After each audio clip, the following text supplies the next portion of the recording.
There comes a moment in every relationship, friendship, or even job when something changes. At first, you're the one giving. You text first. You show up first. You offer help, love, and care. And you believe this effort will build something strong. But slowly, you notice something inside. A small ache. A tiny burn in your chest. Your effort feels invisible. Your kindness becomes background noise. And you begin to wonder, do they even value me? Or do they just use me when they need me? If you've ever felt overlooked, ignored, or taken for granted, this message is for you. By the end, you'll understand the hidden power of silence, of pulling back, of protecting your peace. And once you learn this, you'll never see yourself the same way again. In the beginning, chasing feels right. You call first. You ask how they're doing. You remind them you care. And deep down, you believe this proves your value. But here's the trap. The more you give without balance, the less it is valued. Think about food. Imagine eating your favorite meal every single day. At first, it tastes amazing. But after a while, you stop noticing. It becomes ordinary. Not because it lost flavor, but because you lost appreciation. That's what happens with people. When you give endlessly, your kindness stops feeling rare. It becomes routine. And routine becomes invisible. This is not love. This is not connection. This is dependence disguised as devotion. And the more you chase, the more they step back. Here's the hardest truth. When you stop chasing, you'll feel uncomfortable. It feels wrong. It feels like you're giving up. But silence isn't weakness. Silence is healing. Think about when you stop eating too much sugar. At first, your body craves it. You feel restless, even sick. But after a while, your body grows stronger. Silence works the same way. The reason silence feels painful at first is because you're letting go of the old you, the version who thought love had to be earned, who thought attention had to be chased. That version is falling away. And in its place, a stronger, calmer, more peaceful you is being born. Think about friendships. You always text first. You invite them out. You check on them. But when you stop, they don't notice. That's not friendship.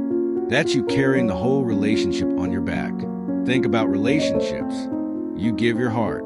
You always explain, always forgive, always fix.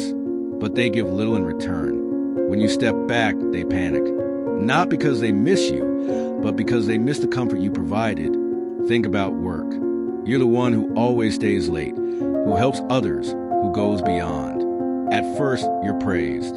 Later, it's expected. And the moment you stop, people realize how much you were carrying. In all these situations, silence is a teacher. It reveals the truth, who values you, and who only values what you do for them. The Stoics knew this long before us. Epictetus said, "It is not things that disturb us, but our opinions about things. It's not the other person's silence that hurts us. It's the story we tell ourselves about it.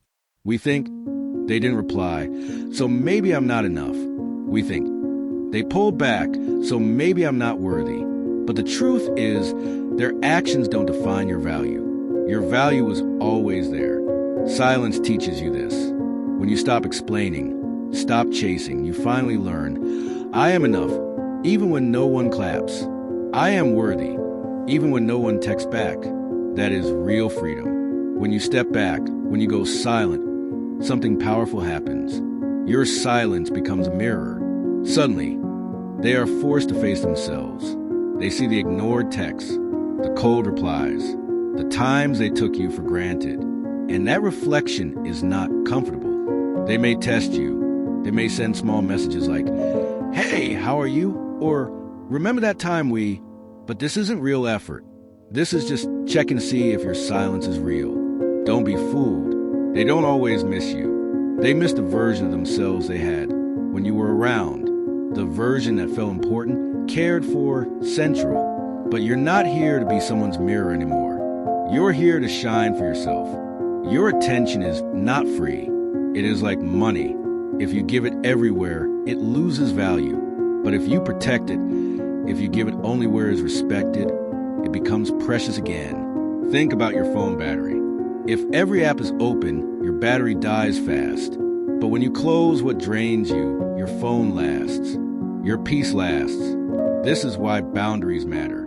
Boundaries aren't anger. They aren't walls. They are doors. And doors open only for those who knock with respect. My friend, silence is not weakness.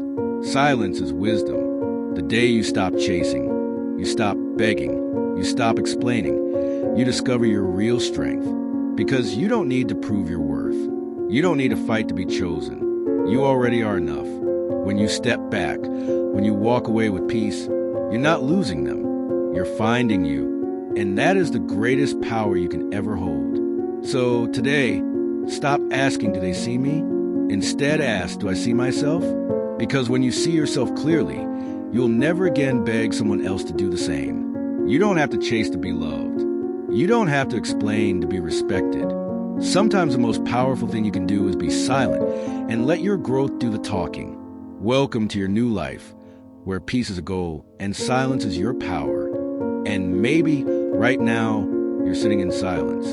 No calls, no messages, no one checking in, and it feels heavy.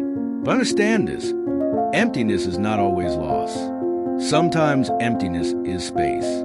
Space for healing, space for growth, space for the right people to arrive. When you remove what drains you, you make room for what feeds you. You make room for peace. You make room for new energy.